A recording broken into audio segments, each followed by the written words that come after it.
Well, thank you guys so much for improvising that set with me. Thank you for having us. This was a blast. And now this is like a part 2 where we can kind of get nerdy about musical improv.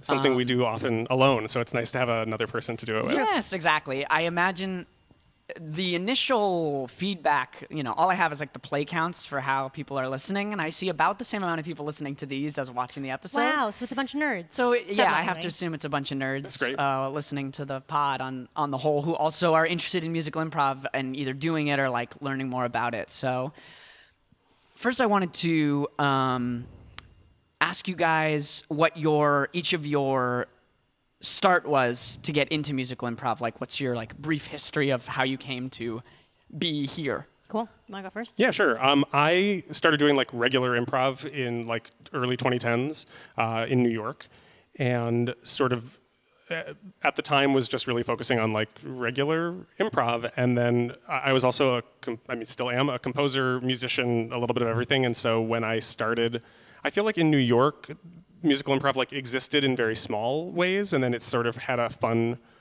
I don't know, not even a resurgence because it was happening a lot, but I feel like we got more involved in like 2013, 2014. I also feel like around that time also like the Magnet really took off as an educational place, and also as like a place for performing musical improv, which buoyed the whole scene in New York, I feel. So I think like part of it was just being like, oh, I love regular improv, I love music, I can use all these skills together. And also, I went to acting school, which I was going to say I wouldn't recommend. No, I would recommend you do whatever you want to do. Live your life. But I kind of like always dreamed and wished that I went to musical theater school, and so musical improv was like a very fun way to sort of let loose the like musical theater kid in me and be able to just like be a little bit more joyful and a little bit more. I love that you simultaneously had the instinct to say don't go to acting school while having the regret of not doing the more fanciful thing. Yeah, exactly. The worst one, musical. You should do whatever you want. Everyone should do whatever they want. I did go to school for musical theater, which is why I am allowed to say that it's to be like, don't get a degree, but honestly, get a degree, do what you want. Then I went to New York and started auditioning for musical theater and took that very seriously for a while and didn't really enjoy it, which was a shock to me because I have always been a real type A student and very much believed that you excel at what you put time into, and wasn't enjoying putting time into musical theater professionally, which shocked me because it had been my greatest passion for such a long time, which led me to improv. So then I started taking classes at UCB. I immediately loved it more than anything I'd ever loved in my entire life.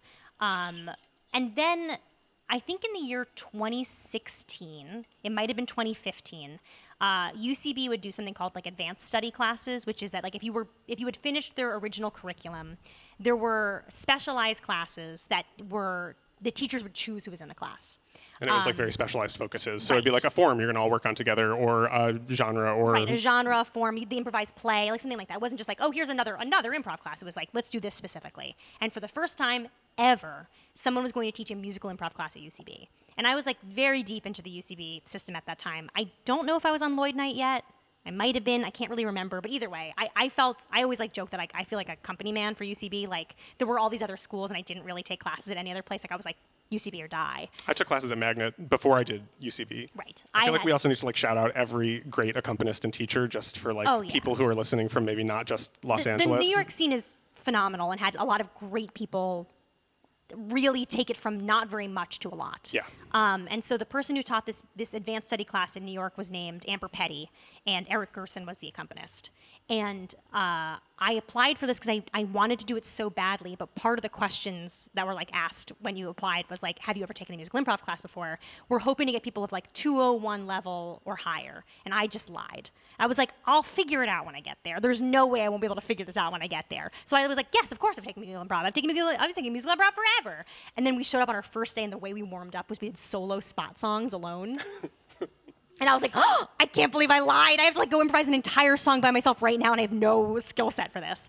But the adrenaline of that actually made me like even more obsessed with it. And that class was so special. It's one of my favorite classes I've ever taken. Those shows that we did are some of my favorite shows I've ever done. It like hooked me on musical improv immediately. And then I've been doing it pretty religiously since that class that I lied my way into. Yeah, I think I did like the next version of it like a year later with Eric, and similarly like I did that and then got invited to sit in with like a really long running indie team called Good Catch that was like the third generation of the team, and I like got invited to do it, and then that became kind of like my musical improv outlet for the rest of the time in New York, basically. It sounds like a common thread between both of you is you kind of you showed up to this thing and then got thrown into the deep end of it in a good way. Isn't it fun though sometimes? Not always, but like you can't live your entire life being thrown into the deep end 'cause I think your heart will give out on you. But sometimes it is really nice to be like, I think I have a skill in this, or at least I have an interest. And then just like not being like, oh, let's wade into the kiddie pool and see. Of just being like, you want to make up a song? Why don't you make one up right now, alone, in front of everybody? Because it made me immediately obsessed with it. Yeah, like, it felt so dangerous. It presses both on the adrenaline of discomfort, but also the reward of success. Yes. Yeah, which is like the duo. That's the fine balance that I think we try to it's strike. what all adrenaline seekers are. You know, Yeah. if you didn't actually land safely after jumping from the plane, Right. you'd be like, that's no fun. Yeah. But also, like, the thing that I was so immediately taken by with musical improv was in that class, I had a lot of great improvisers who were very goofy and like, took big swings. And the class often felt like very ridiculous, but in a very, like, principled way. Like, we were, like, principled disciples of ridiculousness. And it made me realize again how much I was missing that in musical theater. When I was having a really difficult time putting into words like what was so frustrating to me about like auditioning for musicals and things, it was that I never got to truly be as silly and as funny as I like wanted to be. I think a lot of musicals... Because the material wasn't that silly or funny? I think a lot of musicals are funny, but largely they're pretty funny for men. It's a lot harder to find shows that are like where women get to like balls to the wall, go nuts. I feel like right now we have Death Becomes Her, which is incredible. One of the funniest shows I've ever seen, and it has two female leads being as funny as they want to be. And not like funny in quotes. Not like funny. It's like unhinged, real like comedic performances. I'm having a hard time thinking of like other times like women have gotten to like helm a show. Besides like Madeline like Kahn in that. movies, basically. Madeline Kahn in On the 20th Century, but that was a bad experience for her. We don't have to get into this. But yes, so like I would do shows like that and be like, why don't I ever get to play a person who eats a pastrami sandwich at the Cat's Delicatessen and like, you know what I mean? Like that never happens in musicals. I never got that chance to do it. And so like the more I got to do it in musical improv, the happier I was and the more emboldened I felt to play really big and really silly, which is like now how I think I play. Like I play very big and very silly, but this was I a big liked it. silly set. This is a big silly set. Yeah, I was thinking about before we move on to the set and talking about that a little bit, for the benefit of any listener who might be LA based or just not New York based, is there anything else you want to say about like that scene, the 10 years you guys were doing improv in New York or musical improv in New York? You know, I feel like I'm only talking from a smaller perspective because at the same time that I'm saying this, at the Magnet Theater, there was eight teams with some weekend teams. They had like a really... They had a program called Musical Megawatt, and it was like their house. It was like the Herald Night of music. Musical house teams. And then they would like graduate teams, and like there would be like weekend teams. And UCB didn't have anything like that. Yeah, that's a really team. big... We're just starting to get there, maybe a little bit now. Yes. I took over in a team called Rumpelteazer, which was UCB's one and only musical team. Right. It's also funny enough for people who are like real nerds of this. We're getting real in the weeds here. Ashley Ward was one of the original members of that team.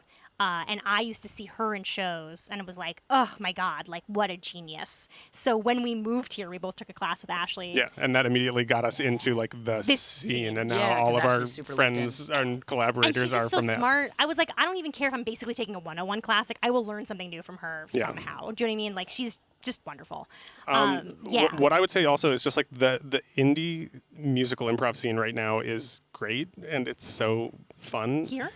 Here. Yeah. And just like it feels very different, which is not a bad thing or a value judgment. It's just like there's sort of a nice vibe here where it feels celebratory for the form. Yeah. That was also like an experience I never really got to have was a musical indie scene because huge shout out to Rumpelteazer, which still runs in New York. That was a team I was on for years and grew so much and loved them so much. Some of the best shows of my life were on Rumpelteazer.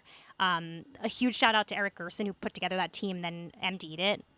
one of the best accompanists in the game, I think. He's like playing right now a lot for the off-book tours on the East Coast. He's just wonderful. I learned so much from that team. But that was like we had Monday nights at UCB, and there wasn't really an indie scene around it. No. Was it a popular show? Was it full? Yes. Yes, it was. Rumble Teaser very was full. popular but also it didn't have much competition. Like if you wanted to see musical improv at UCB, like it was like You saw them. you saw Rumble Teaser. Yeah. They also won cage match a lot, Yeah, which to all regular improvisers' chagrin. Yeah, exactly. They often Sort of cage like match when- winners. Yeah. Yeah, the theater kid would be the valedictorian, and everyone's like, oh, Shut fuck up. off. But what I like so much now about being in LA is the frequency of the indie scene, but also the supportiveness, which I actually is not something I ever got to experience, and I love it. I love being around musical improv, and I love when people are doing like their first show ever, or like a team is trying out their first thing or a new form, and it's like I have found that to be so rewarding. And I was very fortunate to join a team out here that hosts a show called Musical Improv is Cool Again, and they're the host team slot, but there's always 2 teams before it, and sometimes those teams are very veteran teams, but sometimes they're like mashups of people who've never met, and sometimes they're people who are like, this is our first show together, we've been practicing, but like the nerves, like, first show. I didn't know how much I like wanted that in my life, like that, like I feel like I take that very seriously, where it's like, this is a sacred space for us to like try stuff and like be silly in a safe way. Do you know what I mean? Yeah. I love that. Aw. Okay, cool. Let's talk. Get nerdy about the set. We can do a little like 2020. I sometimes wish after I watched a set of if I liked the set that I could be like, what was what? I often wish I could ask like, what did you feel good about? Where were you like stuck? If you could go back and do it different, what like would you make any moves? Some people get really in their head about going back on their sets, so we don't like if that's a way that you feel where you're like, I don't want to think about a set I already did. We don't have to. It's more like for the benefit of the listener of like. And also sometimes I'm like, this is a bit like watching sports playback. Yeah. Of I should. They're like, I should have run left, but he went right. Yeah, I pivoted, and it's fine because the game's over. But like for next time. Yeah, for me, I'm like looking at a whiteboard that has an arrow pointing to Friends, and I'm running the opposite direction. Yeah. Like I'm like, if I'd only watched 20 years of Friends, I should just go back and do that really quick. It's fun to not know what you're talking about sometimes. I think that's fun. Yeah, I kind of want to talk about like the form of the show. Like, Allie, I think you did an awesome move just to start with compliments of like. I think it's helpful when someone early on, maybe in the first couple scenes, says, "Let's do this." Yeah. Like, and you kind of went, "Oh, these 3 iconic places. Let's go to them." Because then it was like, "Oh, cool." So we kind of have a sense of like the whole order of the show, because we can do those 3 things, then a few wrap ups, and we're done. Right. I also like.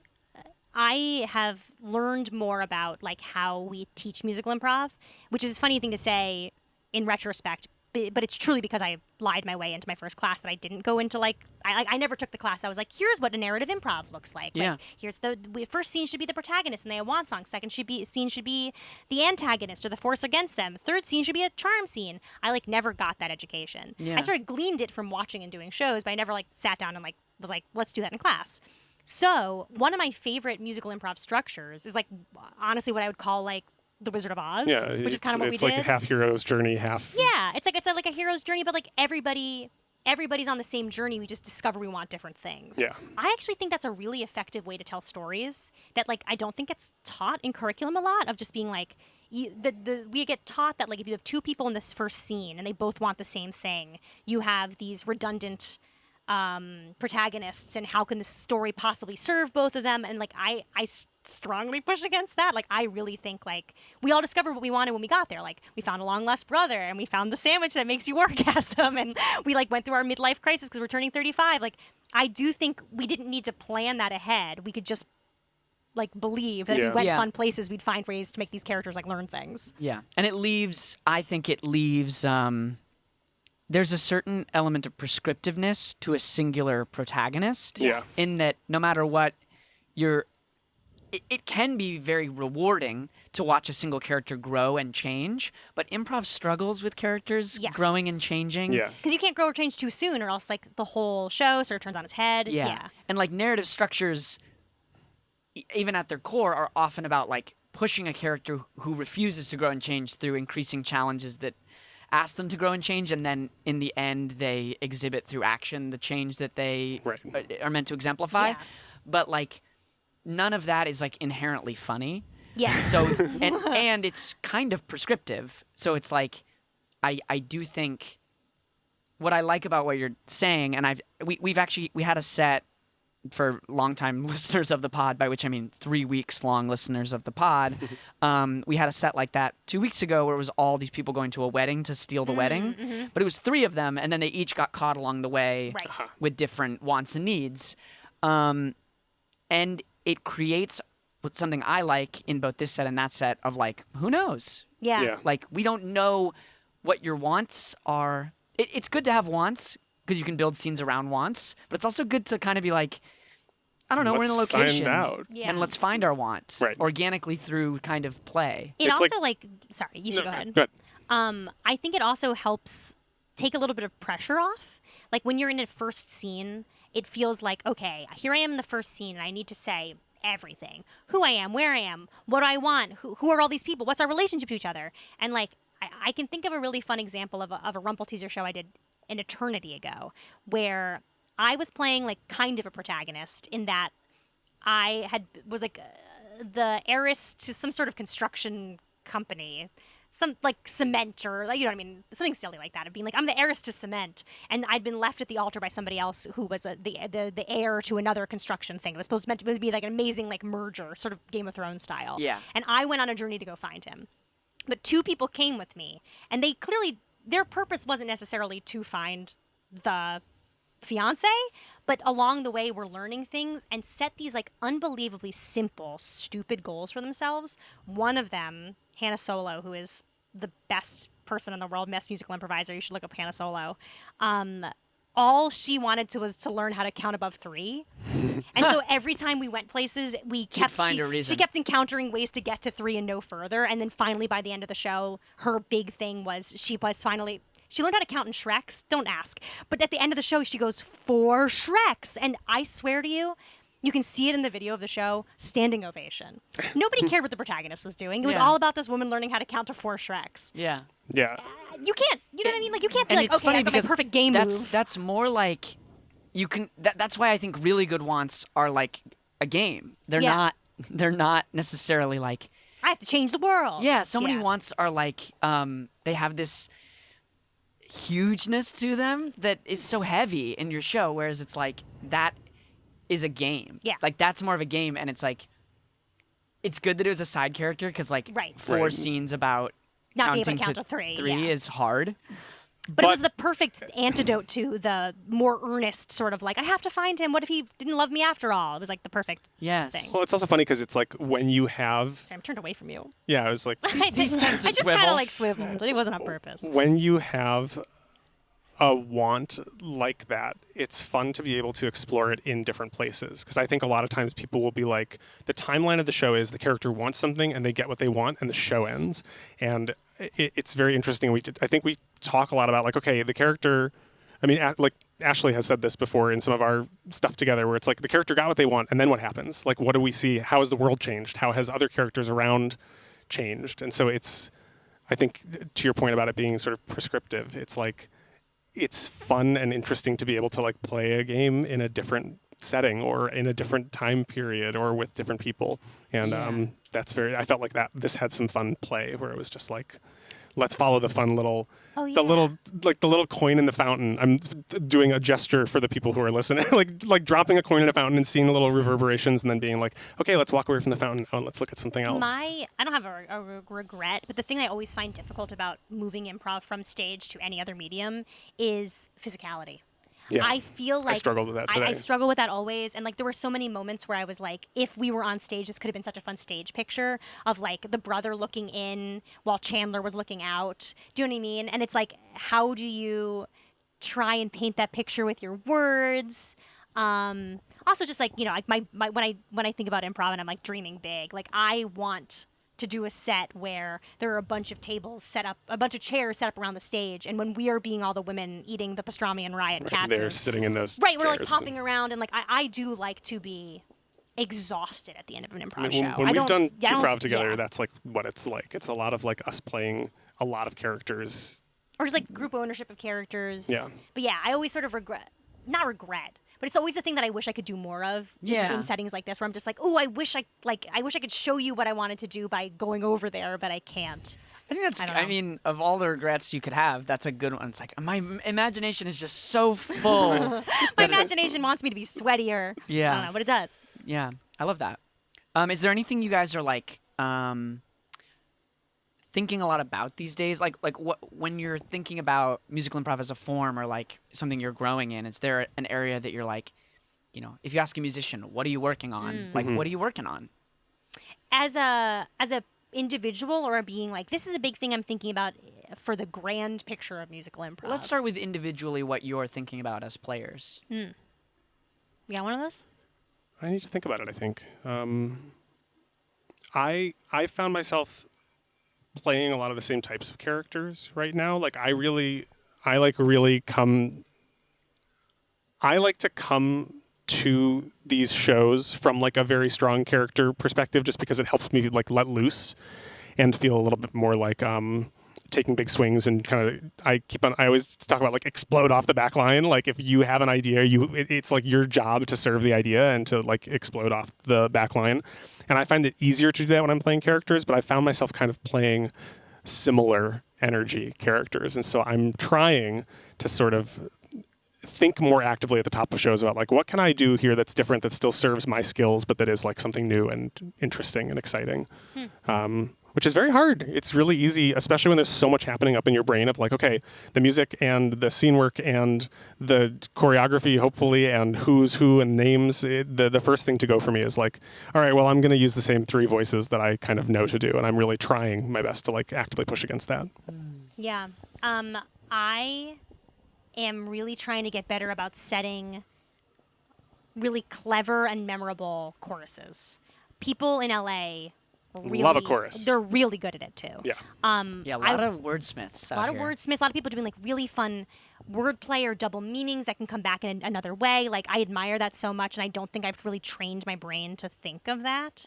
And so when I see people here nail it, I'm like, oh damn, I really should get better at that. Especially because like I like don't love opening numbers always. I usually sort of take a back seat in an opening number. I don't know why. I just don't love opening numbers. So I'm also trying to like be more participatory in opening numbers, including like setting a chorus. Especially a chorus that I feel like has legs that could like come back later in like the final scene and mean something else, or we can find a new twist on that wordplay or something. I just my brain isn't inclined to go there, so I'm really trying to like get better at that as a muscle. Hey, who, what, when, where, why?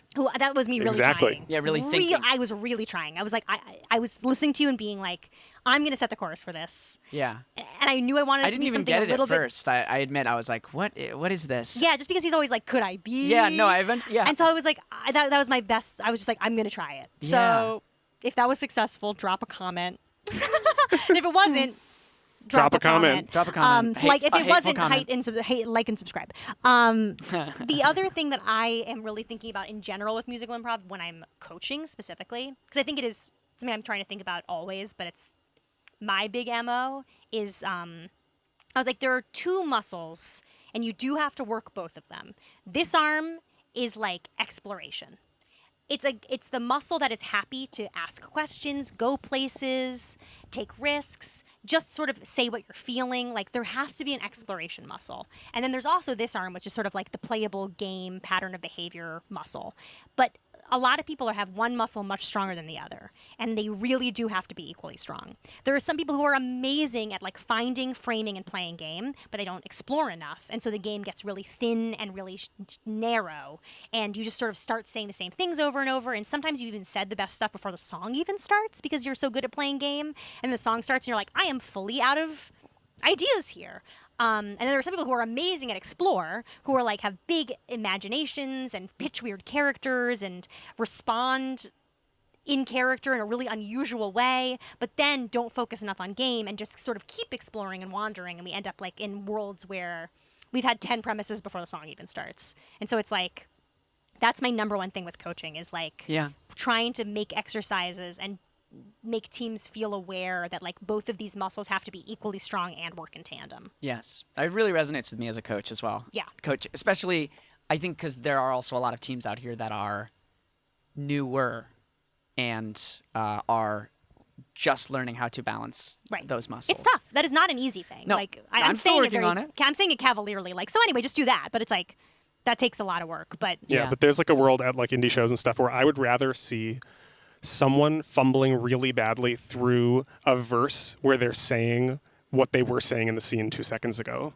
Do you know what I mean? When would rather see? Yeah, I'd rather see someone fumbling through a song trying to say what their character wants to say instead of saying everything their character wants to say and then doing a song where they have nothing to say. Yes, like I want to see someone struggle through, not I want to see someone struggle through, but I'd rather see someone struggle through trying to musicalize their thought and their feeling as opposed to saying all the technique and then having nothing to go off and saying the same four words over I and catch over. myself doing. I think it happened in this show, just as a point of reference for a listener, is like we were just starting the street interview thing, and I started to.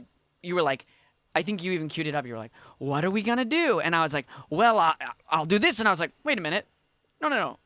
I'll sing it." So I was like, hold on. I don't need to tell you. Sing the fun stuff. Well, and it's great too. Like when that happens, for me at least, I feel a lot better taking swings when someone else takes swings. I mean, like that's just how improv works. But it's like you doing that immediately for me. I like unclench and I go like, okay, we're having fun. Like the more big swings and the more kind of like falling in you do, the more fun it is. And I felt like that fun sort of game was a turning point, at least for me, feeling like relaxed into the set of being like, I know what we're doing. I know what's fun. I know what's funny. Now the rest is just like, let's just knock it down. Yes. It's funny also, we had a lot of info at the top. Yeah. This was a longer interview than I usually do up top, but I also was just genuinely curious about your relationship and your lives. So I wanted to just chat more. But then it was like narrowing in, like you said, it's like we explored, and then it's like, okay, wait, we have to like plant a flag about something. Yes. Because we could, we even were like pitching out. We were like, it could be like company. It could be like this. It could be like that. So it's like, let's just like. Let's go and see. Yeah, let's just go figure it out. We've done enough exploring. Yeah. I think like the greatest feeling and in turn I feel like honestly like the greatest compliment is when like if you're playing with somebody for the first time and you're like, hey, oh my god, so nice, I'm so excited to play with you, like this will be so much fun. When a person after a show was like, that was so much fun, like I felt really safe. I like looked into your eyes and I was like, we got each other. That's, I think, maybe the best. I think it's like the best feeling in the world. I think it's like the high that all improvisers are chasing. But I do also like, I take that as like the highest compliment. Totally. When people are like, oh my god, we stepped out for the song. I knew it was crazy, but I just didn't see fear in your eyes, so I didn't have fear. And it's like, yes. Yeah. We bonded. You're both holding the net that is going to catch the other person. Yeah. Our friend Hannah, the first time you and I played together, and this was our, I think, second time ever playing together, but our friend Hannah said, I predict that you and I would play similarly. And then I was like, yeah, maybe. And then I remember going to step forward to play a janitor who was washing the lockers. And before my foot hit the ground, you were stepping forward to be a janitor who washed the lockers. And I was like, wow, it's true. Madison was wow, right. It's true. Yeah, we do have a similar play style. Earnestness too. I think. I love earnestness. I think earnestness is very underrated in musical improv. We have to remember it is a musical. Yeah, yes. And if it gets too, I think, talking about my own things I'm working on, I think without the physical grounding of a location, it's something I'm working on this pod, I know things can get goofy. Mm-hmm. Yeah. Like you could probably feel it when we were doing it. It's like we were having so much fun, but it's like because it's all talk. Yes. Yeah. It so quickly becomes like wordy, mouthy, and so you have to like. I saw you do it at one point, and it was a good cue for me too. Of like, like that was fun. Right. It was fun to all riff on that thing for a second, but we do want to keep like actually playing the show. Yeah. Not just like shiny object. But it is easier on stage. Well, It 'cause is it's easier also- in a space. You You're can in move. space, yeah. Totally. And also people are saying ha-ha and clapping. And Like, people are saying ha-ha and clapping. I mean, we're laughing at each other, which is great. And genuinely, like, I kind of forgot that there isn't an audience laughing, which is like a very good thing to feel. But it is like, there's that thing of like, you're doing it and you're listening to and responding to what's happening. And so you really have to like rely on each other to be like, are we going to make each other laugh? Are we going to lock in? Yes. Yeah. And that's a good point I actually hadn't thought about, surprisingly enough. Like, pacing-wise, it can be like funny line, funny line, funny line, funny line, funny line, and there's no break Right. to like laugh, which then it's just like the speed of everything speeds up, which I think is part of why sometimes it can be like breathless. Totally. Yes. To do Yeah. improv on a podcast. It is nice when you hear an audience enjoy something and you can relax into that moment for a bit and see if you can get another beat of it or push it or something physical. I don't know, I'm making up a fake example, but it feels true and I'm sure people have seen it. It's the person who comes on to be the waiter and they fumble with the glass a little and then they get a laugh from the audience and then they're able to do that 6 more times and get laughs every time, but it's you don't know what people are enjoying unless there are people. Yeah. And it also gives the whole scene a fresh breath of air because a new funny thing happened that wasn't the initial game and premise that we're tiptoeing around. It's it can be very helpful. Yeah. Tell me about this thing you didn't say, which was what you're hoping for out of the musical improv, both of you, what you're hoping for out of musical improv as a form. Because we were talking more about what we're working on individually, but I'm curious what obviously you're in LA, but you've both been in New York. Yeah. Those are the 2 major metros, I'd say, for musical improv. Hey. So Yeah. we've seen a lot of it. What's on your mind in terms of raising the ceiling or Okay, my personal desire is, as a lover of musicals, I want people to treat musical improv more like musicals. That's my exact answer, Not meaning too. that it can't be funny. I want it to be. I think the beauty of musical improv is that it can be as stupid as what we just as insane and stupid as what we just did, but also sung beautifully and acted earnestly, and the songs have purpose and dramatic tension. It's I'm always a little annoyed when I see a musical improv show, especially a narrative one, where too many songs are just sort of I'm the guy who cleans up the poop. And you're okay, well, that's the whole song? That would never be in a musical. Do you know what I mean? Yeah. We're allowed to have one. We can have one guy who cleans up the poop song. But I want to see shows that feel like musicals, yeah. which involves some people just sort of sucking it up and admitting that they like musicals. Yeah. You Do you know feel what I mean? there's a sort of sense of detachment, wanting to just be funny. Yeah. And musical improv just happens to be the way they get to be Yeah, funny, as I opposed to don't- engaging with the form as a form. I don't fuck with that. I am not saying you have to be even good at singing. Some of my favorite musical improvisers are not very good at singing. They don't really harmonize. They sometimes have difficulty even staying in the same key. It has really nothing to do with musical prowess. It's the commitment to being in a musical. Yeah. And it happens to be the funniest, most freewheeling musical you've ever seen because it's being made up. Right. That is the hill that I will die on. Yeah. What about you, Marty? Yeah, I mean, my answer, I always said that I wanted to teach a workshop called Just Be in a Musical, ! Like a new musical. But yeah, similarly, really leaning hard into genre, singing in character for me is a big thing. I want to hear people, I love to sing in character. I love to sing in a voice that is not my own and stretch my own range, but I want to hear people doing that too. I love when people do that. I love when people explore new forms. I'm very interested in unusual forms and not just narrative structures or not. I have an indie team that does a form night every month called Ant Hill, and we do a show one Friday a month that we explore. Plug it. It's called Ant Hill's Deck of Forms. Whoa. Oh, I think it's on the second Friday of every month. I think it's on the second Friday. It's great. It's a great indie show, and we are a fun team who love to have new indie teams or mashup teams, and it's a place to come explore form in a safe way where we'll take a regular, again quotes, regular improv form like a Herald or Evente or Monoscene, yeah. and we'll musicalize it, and we'll sort of ask ourselves and our teams that are performing what make this successful as a regular form, and then how can we musicalize it? And it's a very joyful sort of exploration of how is the form being served? And sometimes the answer is no, that was not that fun to do as a musical, but sometimes really fun stuff can happen from it. And so I would love to see some more play like that of just people kind of being fuck it, let's develop our own form, or let's throw something at the wall and see what sticks. You want to see more experimentation. I do, just because I think experimentation will also lead to musical experimentation, which will lead to character experimentation, which will lead to deeper, bigger leaps, I think. Yeah. One of the things I've really been enjoying about coaching and seeing a lot of new players, I've been doing this in LA for 10 years, and pre-pandemic, there were there were kind of 20. I mean, there were really 60, but there were really 20 that would show up to everything. Yeah. Yeah. And I was one of those 20, and so it was like I knew those people's voices comedically really well. And there was this sense that it's like, one day we'll get up there and get to do the gig, and then our voices will be part of the thing. And it's been really fun, this injection of like, 150 new comedic voices means as a coach and as a viewer, I'm just like seeing things that 5 years ago I wasn't seeing because it's not from the same 19 people. It's just that's the joyous part is like, oh, you have a world perspective I had never heard of or seen because you're you. Yeah. That's what keeps me going back to like indie shows that have nobody at them, even like on a Tuesday night. It's genuinely some of my favorite shows to do. Agree. Yeah. It's been a pleasure coaching musical improv here because, whoa, did you move me? I was just rotating you so I could see you. That was crazy. I was like, I feel like we're getting an earthquake.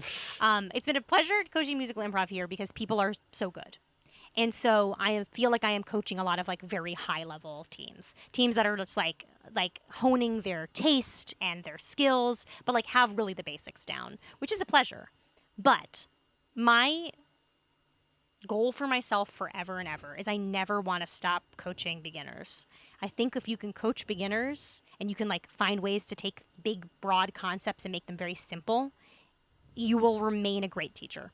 It's that same thing of like almost like that thing of like, once you get really used to some people's perspectives and voices, you get a shorthand with them, notes get easier, blah, blah, blah. But like when you're meeting brand new people who are like 101 and you're really trying to get them to understand a huge, broad concept like character or agreements or framing, I think if you can do that, you'll like always stay sharp. And so like, it's very, when you were saying just like there's this constant injection of new people, I'm like, thank God, because like we always need beginners. And I think even pros need beginners. Do you know what I mean? It's like everybody needs beginners. Beginners are like a healthy part of the ecosystem. Yeah, they also help remind, my fear around improv is that around musical improv is that as it becomes more popular, it will become more flat and become more like, I don't know, like this is how you do a narrative show. Like homogenous? Homogenous or like prescriptive in the same way that like, God, have I seen a lot of bad heralds? Like in part because the herald can be a very prescriptive form. Yeah. And so much, I feel like so much time spent people talking about heralds is like, how do we make it not like every other herald? It's and like, it's going to look like every other herald because it's a herald. Yeah, it's going to look a little bit like that because it's pretty prescriptive as a form. And I'm like, why would we be at the like helm of a new creative form? And I mean, I know why. It's to teach. Yeah. Because like when you teach a lot of people, you need structure but the downside of structure is homogeny. And so that's the balance is like, you want everyone to learn and you want everyone to have the same language to talk. Yeah. But you don't want that language to then mean people's brilliance gets boxed into the words they use. Right. That's also like what I was saying about being like, well, why can't we have 3 protagonists? Yeah. It's like, I know that the note, if somebody just saw that first scene and nothing else, they might be like, oh, well, I have some concern because like all 3 of these protagonists seem to want the same thing. And it's like, don't worry. Yeah. We're smart. We're funny. We're smart. Be fine. And also, like, there are so many ways to tell stories. There's not only one way to tell a story. Like, there is a way to tell a story, and it's pretty successful. So if you're looking for something and you're, like, fumbling in the dark, let's go with a hero's journey. But, like, nobody needs to feel that they must do that. That's the only way to do a show. Yeah. So, yeah. We talk about that a lot, I feel. Yeah. We talk a lot about improv. Yeah. I was just going to say, is this your car talk? Yes. Yes, Car very talk much. is improv talk, absolutely. And then we get closer to home and we go, I can't believe we're going to see our cat soon. Yeah. Okay. We go, what do you think Wesley's doing right now? Yeah, it's a lot of that. Hell yeah. Anything else you guys want to talk about before we say goodnight? Our cat is named Wesley. He's very beautiful in gray and white. He's very nearly 6 years old. It's almost his birthday. It's almost his birthday. His birthday comes out birthday gifts. on your pub. That's enough about the cat. I'm not that interested, frankly. He's really cute, actually. If you saw a picture, you'd change your mind. I think not. What else? Anything? I don't think so. I love musicals, and I hope that everyone who's listening to this loves musicals, and I hope that everyone will go listen to a musical that they have never heard before after this. That's my wish, that you go and look up what it was like. what was. You want to recommend something? If I would go listen to A Strange Loop. If you've never heard that, I would listen to How to Succeed in Business Without Really Trying. I don't know. I'm just going through the eras. I'm just going through eras like of what's interesting. I mean, I think A Chorus Line. A musical. This is a new thing we've never done. A Chorus Line is one of the best musicals of all time. True. You should listen to that. Best musical of all time. Watch the documentary Every Little Step. Well, after this, we'll talk about A Chorus Line because I don't really love it. Wow, interesting. Yeah, we'll get into it. Okay. Okay, interesting. We'll get in the car and talk about it. I'm going to pitch that people listen to the original Broadway cast recording for Kiss of the Spider Woman, which was a late game Candor and Ebb musical. This is in the 90s. Cheetah Rivera was in the original Broadway cast. The music is phenomenal, and there's about to be a movie adaptation with Jennifer Lopez. Jennifer Lopez and Tova, Yes. I think is their name. Tovatia. Yeah. Yes. Yeah, we went to school together. Really? Yeah. I wasn't sure if they used Tova or Tovatia. Yeah. So it's a mononym. Yeah. Apparently a breakout star performance. I would believe it. Tovatia is really good. So cool. They were great when we were in school. I'm asking people to listen to this musical because apparently a lot of songs were cut for the movie in order to make the movie a little bit more like in the style of like the Chicago movie, where musical numbers only take place in fantasy. Sure, none of them diegetically. none of them are non-diegetic of me just being like, these are my thoughts and you're hearing my thoughts. Like, it's only diegetic. Right. So a lot of great songs are going to be cut. Yeah. So you're saying listen to the full thing. Yes. So that you can experience it that way. Right, Before because you then watch when you the watch the movie, you won't hear the day after that. Or even watch the movie, and then I really urge people to listen to the Broadway cast recording, just because like there is some really special music. Yeah. It's one of my very favorite scores. Love that. Yeah. Well, thank you guys so much for doing this. This was a blast. Thank you for having in both us. Forms. Do you want to recommend a musical? Do I want to recommend a musical? I mean, if you just listened to this and you haven't listened to Company, that'd be Yeah. a really funny Yeah. thing to go listen to now. And then go watch the making of Which the is so Company good. doc, Phenomenal. and then go watch the co-op. Yes. Yeah, the co-op parody of Making the The documentary now Yeah. That's episode. my recommendation to anyone. Like, I know at any point that I'm dating someone, I will eventually show them Co-op. that set of things. Yeah, And be that's like, me this is with- kind of my personality. That's me with my parents anytime I go home. I'm like, well, what if we watched this episode of Documentary Now again? Yeah, they like documentary. They like that now. one, yeah. And the Chicago one with the band is really good too. Yeah. Hell yeah. All right. Bye, guys. Thanks for having us. And Bye. Thanks for listening, everybody. Bye.